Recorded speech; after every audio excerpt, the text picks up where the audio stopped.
You can start off by introducing yourself. My name is Dallas Ziegler, and my professional name I go by is Dallas double U. And the double U stands for Winkler, which was my maiden name. Which was, yeah. And how long have you been dancing? My whole life. My whole life. And I'm 54 and very proud of it. So I basically consider that I was born to dance. And what has been some of your inspirations through your journey through dance? I saw the movie West Side Story when I was about 5, 6, 7. And when I saw that movie, that just opened up a whole other world for me in terms of how I saw what dance could be as self-expression and the medium that it was, and how powerful it represented a story, and what it could be in terms of people sharing their lives. And I wanted to be a part of that intensely, really wanted to be a part of that. Now, growing up during your time, were parents the same back then, saying, well, dance is just a hobby, you know, you need to get a real job? Was that the same tone back then? Yeah.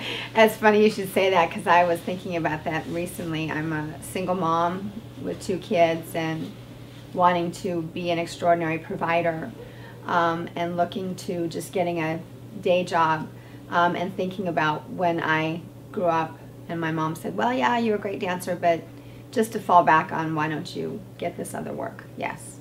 Yeah, that definitely was the case. You've had a chance to see, you know, amazing dancers just throughout your life. Who are some of the amazing dancers that people of American culture might not know about? Like, we know about Fred Astaire, Gene Kelly, and, right. you know, a lot. But who are some people you may have come across? Well, the people like Baryshnikov and Sid Charisse definitely inspired me, because of the time that I grew up. They were very much in the forefront, and I aspired to the level of excellence that they had, and their impeccability and the integrity of what they did that was just astounding. There was nobody like them. And, for instance, Gregory Hines. So even these people that were in the forefront, they inspired me because they were in the limelight and they just maintained an extraordinary set of standards and their quality. Tell us about your journey into the street dance culture. Okay. I was a trained dancer, taking ballet and tap, as I said, from very, very young, 3, 4, 5 years old. Got into jazz dance, which back then was very different than jazz now. And I was about 15, 16, 17, and I would go to Disneyland with my girlfriend after watching Soul Train, which was strictly at that time all black. And we happened across some other street dancers that would go to Disneyland. At that time, a person could just get into Disneyland and not have to pay the whole amount. So we would just go and dance on a Friday night. So we hooked up with some people there and was like, wow, this is really cool, and we like this, watching Soul Train, modeling that. And I went to, I was underage, and I got into some discos, because this was now 75 to 77. And one thing after that led to another, and I ended up entering the California State Dance Championship for singles, females, and couples, and won. And so my train dance ended up translating into street dance and merging the two, and then I auditioned for a company called Dance Machine that traveled the world. I first of all went to Tel Aviv, Australia, and Israel, and then Australia. And it just merged just because I was in the right place at the right time and my desire was there. And it just made a way for me to enter into that world. And I had a reverse discrimination issue. As you can see, I'm wearing all white. And so I was a white girl in this black culture and this black street dance, and I really had to make my way in and make my place there, and I was very successful at it. I've been interviewing a lot of people here on the West Coast, and a lot of you guys' stories are sounding the same, where that you guys are mixing your train dancing with the street dancing. Do you think that the industry saw what you guys were doing, and that's why eventually it started to merge? Like in the 80s, they started putting it more. Like in the videos, Michael Jackson, they started merging the streets with the mainstream, but you guys were already doing the 70s along with you and along with other people. Do you think that they caught on to that and saw it as something that was big, like, oh wow, we never even thought of that? Yeah, absolutely. I had the distinct privilege of being invited into Michael Peters' company, his working company, and Michael Peters of Beat It fame, etc. And Michael really caught on to that when he saw all of us trained dancers, and then he saw the street and started merging it, and then choreographing things like Beat It, etc., putting the street dancers in it, Pop and Taco, all these people, and seeing the value of the two together. Absolutely, absolutely. And I think Michael Peters was one of the first ones from my impression. That's another person that comes up a lot in interviews, Michael Peters.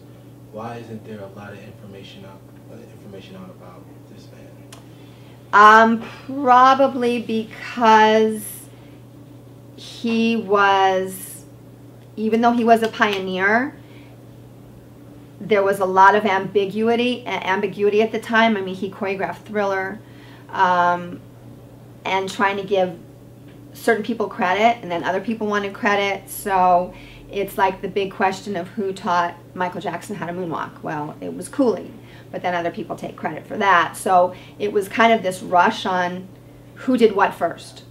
So I think it kind of got all in that convoluted mess, unfortunately. Do you think Michael paid attention to that type of stuff? MJ? Yeah.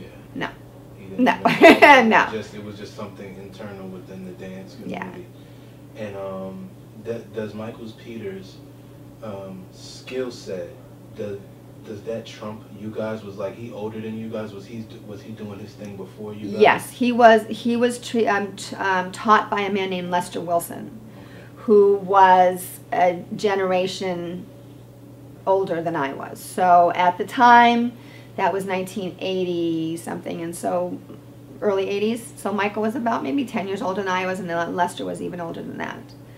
So there was a whole other group of choreographers that were working at the time, and so I was younger, and my era, we were just coming into all of that work. And again, what all of us were saying at the time was we were just living life, and we had no idea what we were doing, what we were creating, especially with the whacking, and we were just doing what we loved to do. And that all these things, just these explosion of creativity was just fiery, like happening, like whoa, whoa, whoa, look what, oh, wow, wow, wow. And then it was just this burst of creativity on the scene that nobody had any idea. And speaking of Michael Jackson, I had a privilege of working with him on Diana Ross's special, and that was really key, because what we did there is we took the Joffrey Ballet. I worked with David Winters from West Side Story. I was his assistant. We took the Joffrey Ballet and all their ballet distinctions, and we combined it with locking and put a special together that Diana did, and that's when Michael premiered with his glove and the whole thing. And so I mean, it's amazing that I was there at the time at each juncture when history was being made, and I'm very, very honored. Did you see that from the audience, or you guys saw that backstage? I was production. I was the assistant to David Winters, was a choreographer. So I was there at the beginning at the drawing boards when we were doing the storyboards for everything, and then when Michael showed up with the costume people, and Michael came out with his flood pants on and the glove, and we're like, his pants are too short. And Rhett was the costume guy, and he goes, well, he wants them like that. And we go, really? Go, yeah, okay. You know, and I mean, that's when he was just a star. He wasn't a superstar yet, but Diana was a superstar. So again, being there on the forefront of all of these things that are historical moments gave me a unique perspective of seeing how things can be created literally out of nothing. And all of a sudden it's there because a person has an intention, has a vision, has a direction and a goal, and then it's before your very eyes. And you can't even explain how it got there.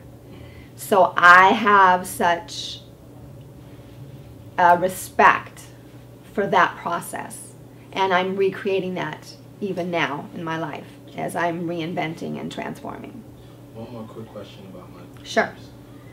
Was he into the street dancing as well too?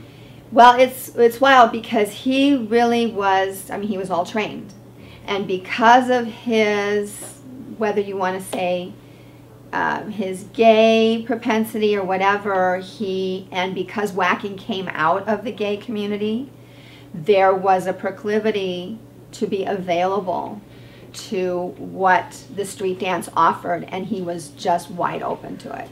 And he would include it, not purposely, it was just a flavor of what he did that was just beginning to merge the two in terms of really being visible. Yeah, I actually did his, the Emmys opening piece. We did for, don't remember what year. And it was a workout type of number. So, I mean, I worked with them several times, yeah.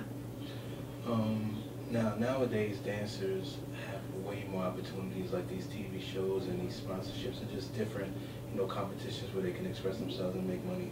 What were some of the hardships that you guys faced coming up? Like, I know you said that you faced that, you were in an all-black, culture. Right. But what were some of the other things that you were facing as being a professional dancer as well that the kids might not know about? Because everybody wants to be a dancer nowadays, and they don't know, the bumps in the road that they have to face. Well, there's two things. One is being trained, and then doing street. I did dance contests every night of the week to make money. So I was doing my living in the street sense. Then in other ways, I'd be auditioning, and I actually did the movie Grease 2. I was a SAG contract player. I did equity. So I was equity, I was SAG, I was AFTRA, and everything. So I did an equity musical in San Francisco. So I had to juggle, me personally, both worlds at the same time and audition for things like Solid Gold. And for me personally, I had to slide back and forth and say, okay, I'm over here, now I'm over here. And I represented to trained dancers what street was about.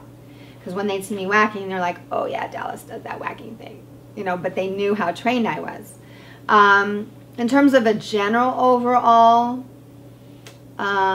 challenge, I would say that there was a core group of dancers that sometimes it would be, okay, this person's getting the job on this way, or this person's getting here, and there would be kind of a clique, so to speak.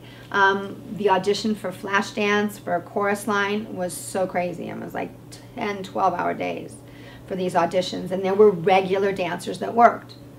So that kind of, as it's sometimes limiting, because everybody knew these people were going to get the job. And that's what made me have the availability with my specialty with the train dancing, with the street dancing, to come in and do something like, whoa, wow, that's really different.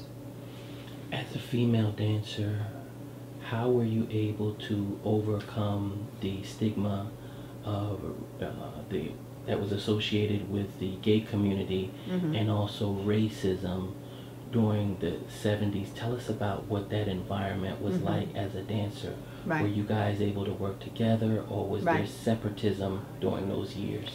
Well, I think that the street dance community in general, even though I was white, as I said, because I was good at what I did, because I brought a lot to the table in terms of my passion, and I didn't have barriers, that sense of barriers inside of me, so I didn't create that, and I was just welcomed and accepted as far as in the street dance community being white. So that I want to set that out there. As far as being a female, I was very female. I was very feminine. I didn't play this kind of boyish role. I dressed feminine, very feminine wiles in the way I did things, and sexy, not overtly, but just, yeah, very sexy. So I made a way in what I did because I was authentically being who I was, and there was just a place for me because I created it and just believed it was there. So I didn't really pay attention to any stigmas. Do you feel that you were treated fair as a female dancer, or did the male dancers get more roles at that time? I think this will sum it up. When I would go to dance contests, and I'm just going to speak in that realm, when I would go to dance contests and we would have a sign-up sheet, and people would go, oh, Dallas is here, I'm going to go somewhere else. So, so I really had a wonderful reputation, and I was very blessed in that way. And I wouldn't say there was really a lot of stigma. There were other